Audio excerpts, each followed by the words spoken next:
22. A glória, seja ela quem for, sobre usar um pseudônimo.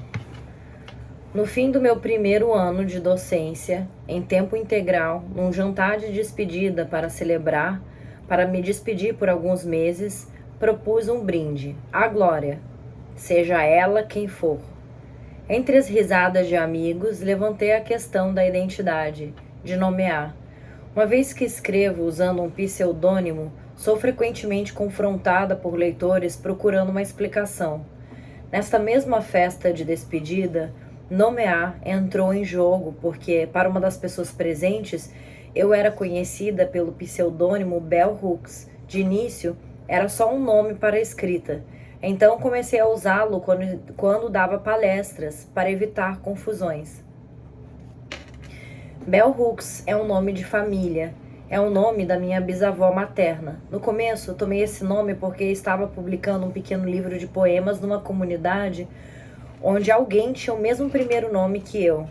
Tratou-se, então, de uma escolha mais prática, que pude fazer facilmente porque eu não era apegada ao nome Glória. Sempre pareceu ser um nome que não era meu, evocando muito do que eu não sou. Conforme ficava mais velha, comecei a associar esse nome com frivolidade e vertigem, como no estereótipo da loira burra, frequentemente chamada de Glória. Embora eu às vezes seja tonta e bastante frívola, tinha medo naquele momento de que esse nome me dominasse, se tornasse a minha identidade antes que eu pudesse fazer o que quisesse com ele. Acolhi a chance de escolher e usar outro nome. Escolhi o nome Bell Hooks porque, além de ser o nome da família, soava forte. Durante a minha infância, este nome era usado para falar da memória de uma mulher forte, uma mulher que falava o que vinha à cabeça. No então mundo segregado da nossa comunidade negra, uma mulher forte era alguém capaz de fazer o seu próprio caminho neste mundo, uma mulher com características geralmente associadas somente aos homens. Ela mataria pela família e pela honra, faria o que fosse necessário para sobreviver. Ela honrava sua palavra. Reivindicar este nome era uma maneira de vincular minha voz a um legado ancestral da fala das mulheres, do poder da mulher. Quando usei esse nome primeiro com a poesia, ninguém jamais questionou o uso do pseudônimo, talvez porque o campo da escrita criativa é considerado mais privado do que social.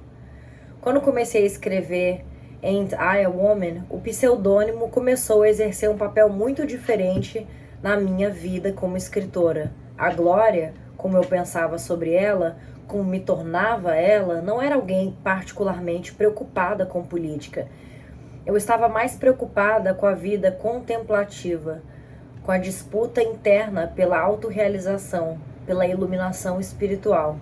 Quando comecei a pensar sobre assuntos políticos, sobre política feminista, tive dificuldade de reconciliar essa nova paixão com o padrão da minha vida. Eu me via como uma poeta que, embora abordasse questões políticas na escrita, não estava buscando uma voz pública. Eu tinha 19 anos quando escrevi o primeiro rascunho de Ain't I a Woman, e era um manuscrito longuíssimo, mais de 500 páginas. Lendo-o, eu não consigo ouvir na escrita nenhuma voz que pudesse reivindicar como minha. As vozes no texto pareciam, ao contrário, variar de acordo com o grupo sobre o qual se falava. Mulheres brancas, homens negros, mulheres negras, homens brancos. Havia tantas vozes porque eu tinha medo de a minha voz ficar sozinha. Tinha medo de dizer a coisa errada. O medo de dizer ou fazer o que será considerado errado frequentemente inibe membros de grupos explorados e ou oprimidos. Esse fator inibidor age suprimindo e reprimindo a criatividade tanto em termos de pensamento crítico quanto de expressão artística. Muito do que dizemos se endurece e é contido pelo medo de dizermos o que pode ser considerado errado, e o que constitui ser errado é a possibilidade de punição. Cara, um conceito que eu não entendo, tipo, eu entendo isso que a Bell Hooks está falando, a pessoa que já é socialmente oprimida que já não é ali o visto pela sociedade como na posição privilegiada, né? Essa pessoa tem muito medo de ser cancelada, porque se ela chegou a um patamar onde ela é escutada para ela ter medo de ser cancelada, já é um feito muito grande. A pessoa já não sente que esse lugar é dela, ela lutou por isso. Então eu entendo esse medo de ser cancelado por essas pessoas marginalizadas, né? Mas assim, se todo mundo entende que todo mundo é humano e, portanto, falhos, qual é o problema de errar e depois pedir desculpa? Falar, cara, eu acabei de ver que eu falei uma puta de uma merda o outro dia, eu vi melhor a questão, eu estudei sobre, aquela minha opinião estava errada, eis aqui a resposta correta. Tipo, assim, não sou famosa, né? Mas é até bom ser cancelado por pessoas ignorantes que não conseguem entender que todo mundo pode acabar errando. É claro que não podem ser erros que culminem na morte de 200 pessoas porque você fica falando fake news e não traz vacina pro país e etc. Esse tipo de coisa é um absurdo mesmo. E se você tem um monte de conselheiros e se o mundo inteiro tá falando sobre, você insiste em ficar no erro, pô, isso aí é foda, não é? Ah, vamos desculpar ele estava errado. Mas, no geral, essas falas assim, a pessoa deu uma opinião, estava errada.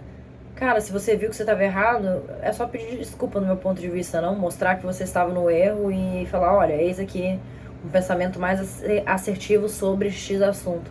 Sei lá, na minha cabeça, né? Então as pessoas na internet são muito mais cruel. E eu realmente sou uma alienada da internet, porque não curto. Acho o maior desperdício de tempo, né? E não tenho redes sociais. Vamos lá. Esse fator inibidor age suprimindo e reprimindo a criatividade, tanto em termos de pensamento crítico quanto de expressão artística. Muito do que dizemos se endurece e é contido pelo medo de dizermos o que pode ser considerado errado. E o que constitui ser errado é a possibilidade de punição. Na infância, eu era frequentemente punida por dizer a coisa errada, por pensar de maneiras que os adultos ao meu redor não consideravam apropriadas.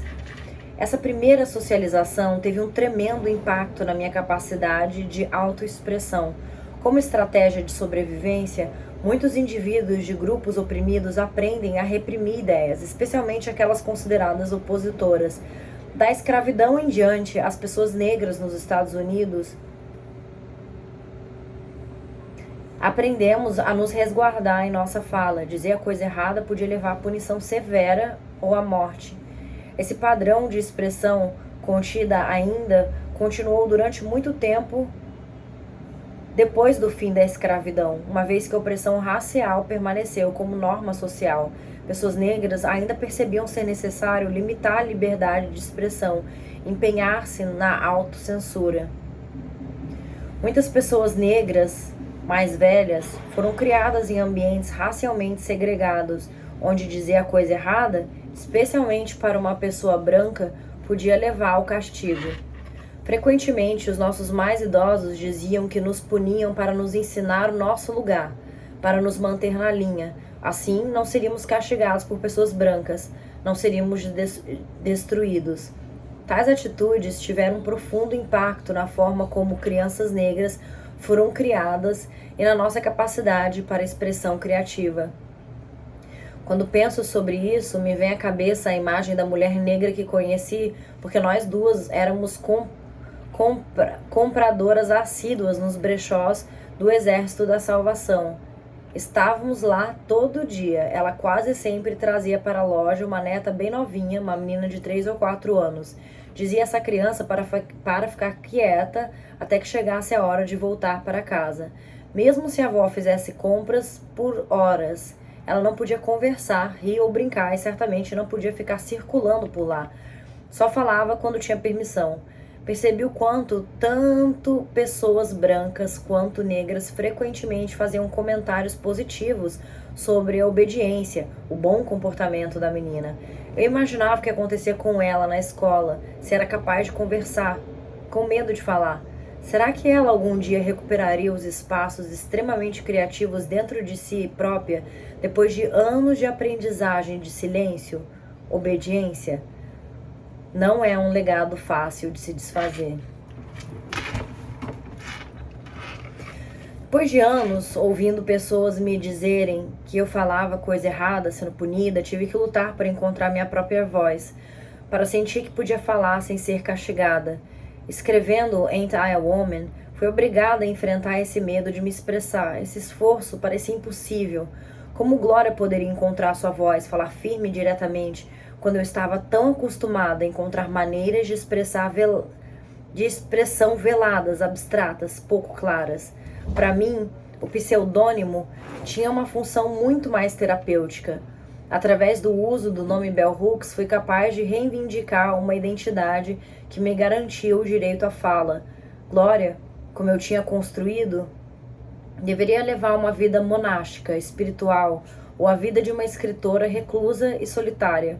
Não deveria ser uma escritora de livros feministas. De novo, é importante lembrar que eu tinha 19 anos quando comecei esse tipo de escrita. Bell Hooks podia escrever livros feministas e ter uma voz. E me pareceu bastante adequado usar um bom e antiquado nome do século XIX. Tradições de mulheres negras intelectuais foram fortes naquele século. Mulheres como Anna Cooper, Frances Ellen Harper e Mary Church Terrell deram expressão à visão radical de mulheres negras preocupadas com política, com lutas libertadoras. Era adequado e apropriado para mim extrair força e coragem de uma mulher negra desconhecida do século XIX, cujo legado de força e fala séria era levado adiante na história oral, era lembrado. Bell Hooks, como vinha conhecê-la através dessas contações de história familiar, na forma em que eu sonhava com ela e a inventava, tornou-se um símbolo do que eu poderia me tornar. Tudo que meus pais nunca esperaram que a pequena Glória fosse. Glória deveria ter sido uma garota do sul doce, quieta, obediente, agradável. Não deveria ter esse jeito rebelde que caracterizava as mulheres do lado da minha mãe. Na verdade, parecia que a minha mãe, Rosa Bell, tinha orgulho de ter aprendido a controlar os seus impulsos selvagens e criativos, de obedecer e se conformar.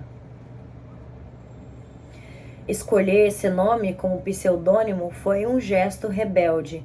Fazia parte de uma estratégia de empoderamento, permitindo-me entregar Glória, devolvê-la para aqueles que a tinham criado. Assim eu poderia encontrar e criar a minha própria voz, a minha identidade. Embora ansiosa por deixar para trás o aspecto obediente de quem Glória deveria ser, eu não queria abandonar a minha crença na primazia da espiritualidade como uma força vital. Essa crença era um incentivo maior para usar um pseudônimo. Muito do pensamento religioso que me movia enfatizava o desapego, o abandono do ego, do sempre presente eu. Usar o pseudônimo era um lembrete constante de que as minhas ideias eram expressões de mim, mas não eram a imagem completa.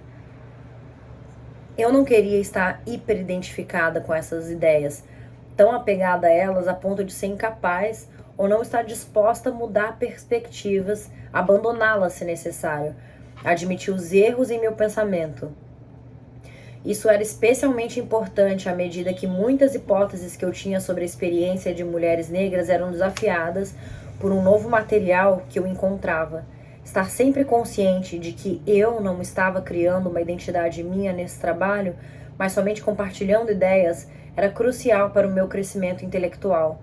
Nos ambientes acadêmicos, testemunhei o extremo apego de de pesquisadores às suas ideias, agindo como se fossem propriedades a serem controladas, mantidas a qualquer custo. Entre pensadoras feministas, testemunhei a relutância em mudar percepções sobre a natureza da experiência da mulher branca, do movimento pelos direitos das mulheres nos Estados Unidos. Parecia muitas vezes que a hiperidentificação com ideias, vendo-as, não meramente como expressões de um eu, mas como representações absolutas do eu, impedia a criatividade, o pensamento crítico e o crescimento intelectual. Ao usar o pseudônimo, eu conscientemente procurei fazer a separação entre ideias e identidade para poder estar aberta ao desafio e à mudança. Embora não seja uma solução ao problema, um pseudônimo certamente cria distância entre o trabalho publicado e o autor.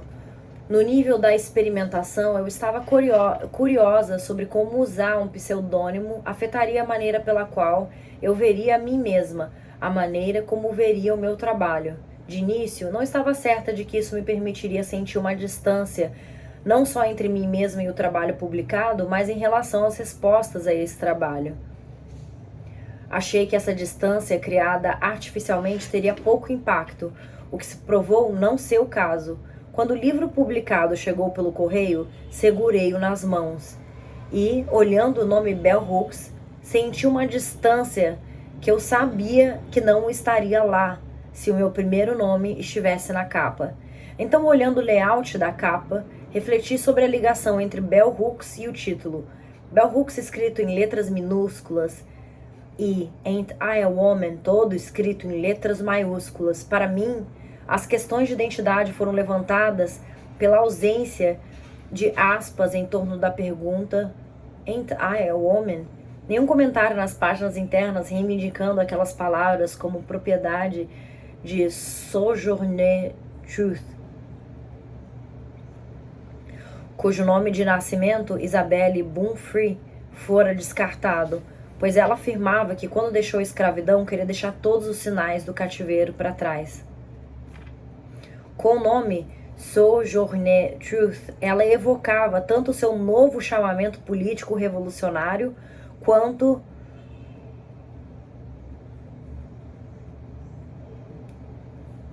Sojourner, quanto o seu trabalho espiritual, um nome libertador. No movimento feminista contemporâneo, o nome Sojourner Truth e a frase Ain't I a Woman foram bastante apropriados, usados e explorados da mesma forma que o trabalho de mulheres negras é.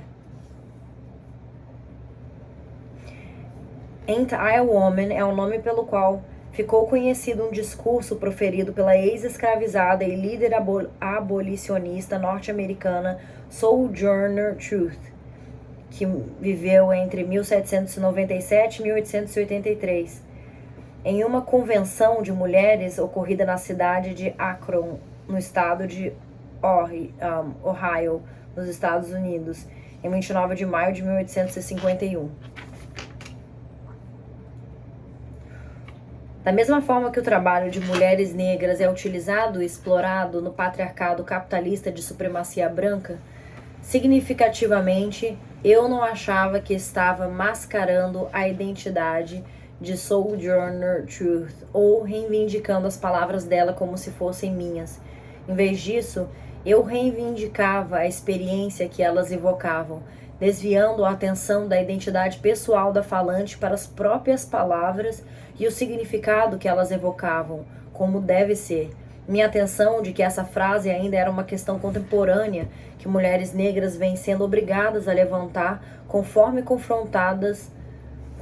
confrontamos uma sociedade racista e machista que nos nega a nossa feminilidade. Desejando desviar a atenção da personalidade, do eu, para as ideias, justifiquei o meu uso de um pseudônimo.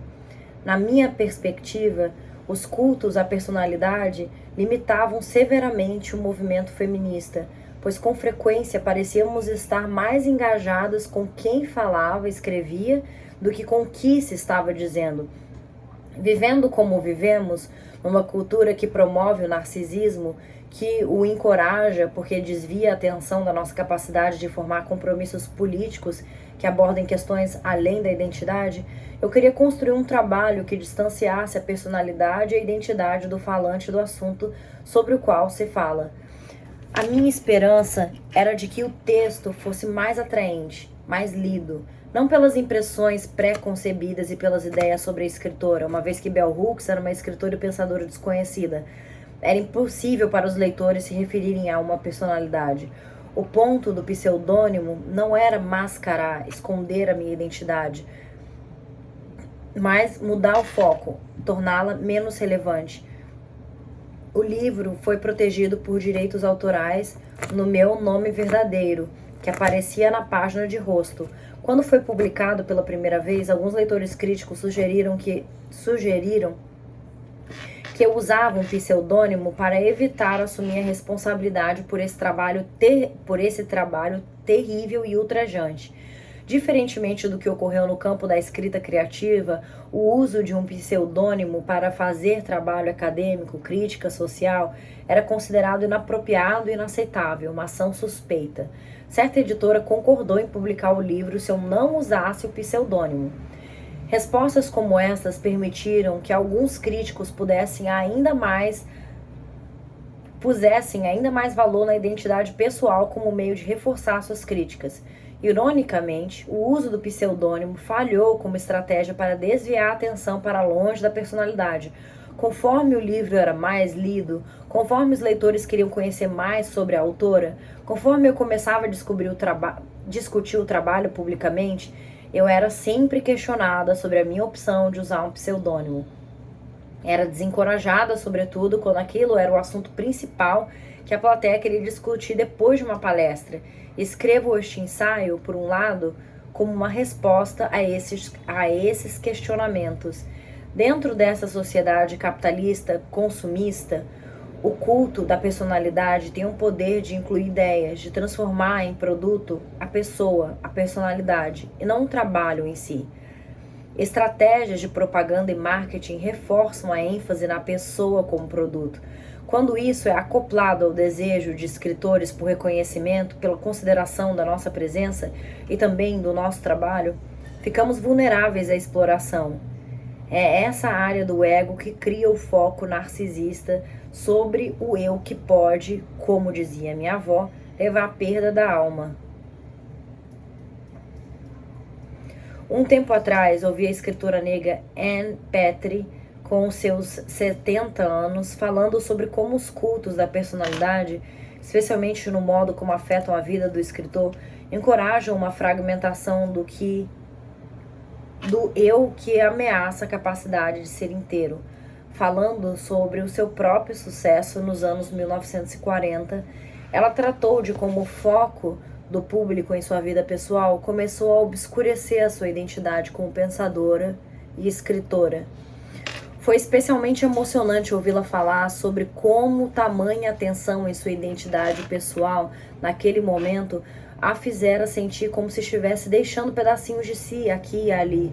Usar o pseudônimo tem sido uma forma de evitar me tornar um produto. É parte de um esforço contínuo de manter meu bem-estar interno, enquanto me envolvo em um processo de partilha pública, tanto através do meu trabalho como da discussão pública. Usar o pseudônimo não alterou realmente o foco do leitor na identidade do escritor, na personalidade de um autor, tanto quanto eu esperava que fosse alterar. Entretanto, de fato, levou a uma maior conscientização sobre a relação entre autor, identidade e texto. Mesmo sem informações sobre Bell Hooks, os leitores frequentemente compartilham comigo a identidade que construíram com base no nome e em como o trabalho é escrito.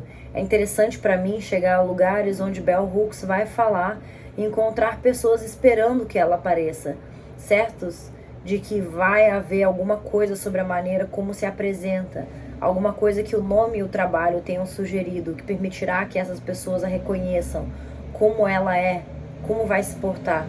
Eu sei disso porque muitas pessoas generosamente compartilham as suas impressões.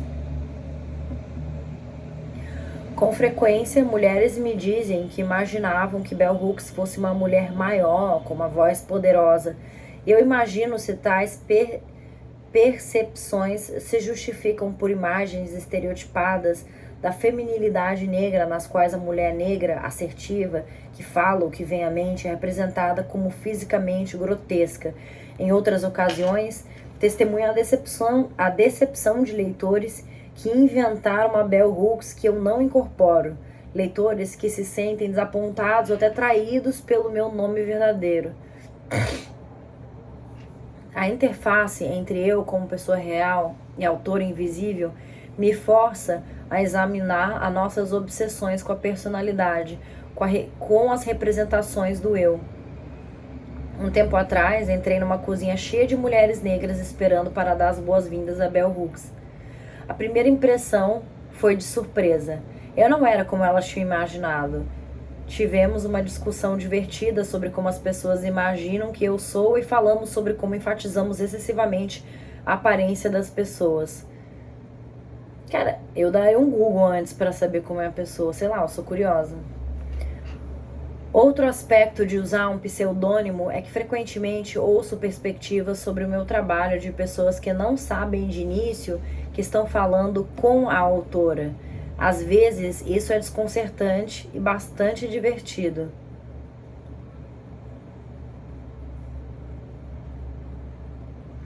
Como certa vez em que um leitor negro, sentado na casa de um amigo, discutindo intensamente comigo sobre feminismo, disse que eu deveria ler Bell Hooks.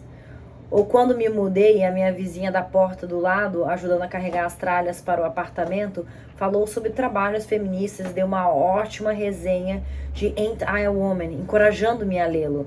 Foi um prazer compartilhar os meus pensamentos sobre esse trabalho com ela.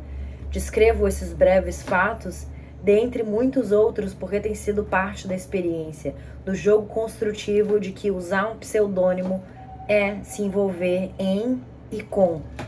Inevitavelmente, essas interações levantam sérias questões sobre nomear a identidade. Nossa, deve ser um prazer muito grande, né? Pra ela, tipo, escutar pessoas falando sobre, indicando ela e chegando no ouvido dela. Muito bom, né? Muito bom até porque se a pessoa nem sabe quem ela é, quer dizer que ela alcançou o objetivo dela, o nome dela, a autora não ter se tornado produto. Mas a fala dela fala mais do que ela. Tipo, a fala dela é mais famosa do que ela. Muito bom também.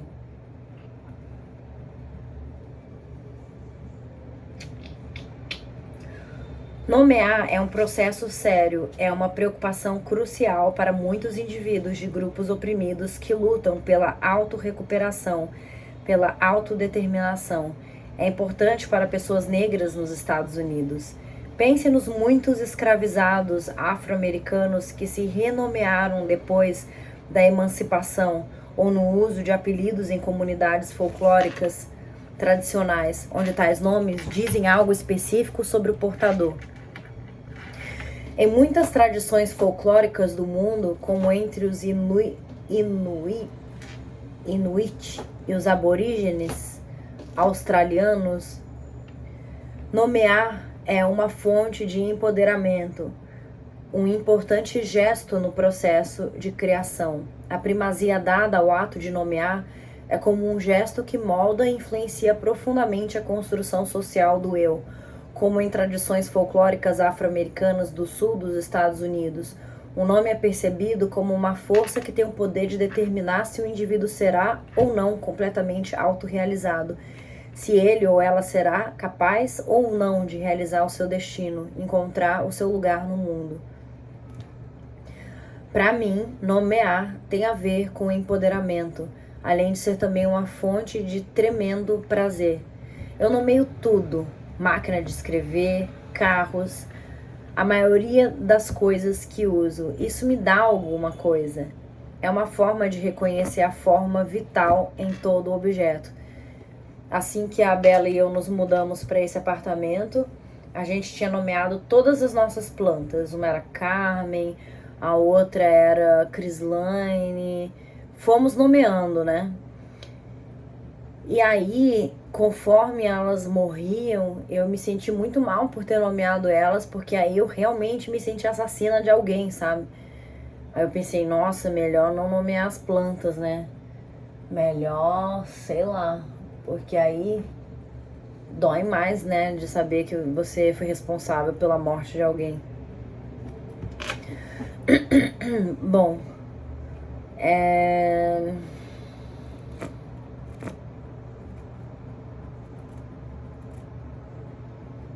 Para mim, frequentemente, os nomes que dou às coisas e às pessoas estão relacionados com o meu passado. São maneiras de preservar e honrar aspectos daquele passado. Falar sobre reconhecimento ancestral dentro das tradições africanas é uma maneira de falar sobre como aprendemos com os povos que podemos nunca ter conhecido, mas que vivem em nós novamente. Nas tradições ocidentais, fala-se sobre esse mesmo processo como inconsciente coletivo, os meios pelos quais herdamos a sabedoria e as maneiras de nossos ancestrais. Conversando sobre nomes com um homem negro idoso, ele me lembrou de que na nossa tradição folclórica negra do Sul, temos a crença de que uma pessoa nunca morre enquanto seu nome for lembrado, chamado. Quando o nome Bell Hooks é chamado, o espírito da minha bisavó ressuscita, e agora o dela, né? Bell Hooks. Descanse em paz.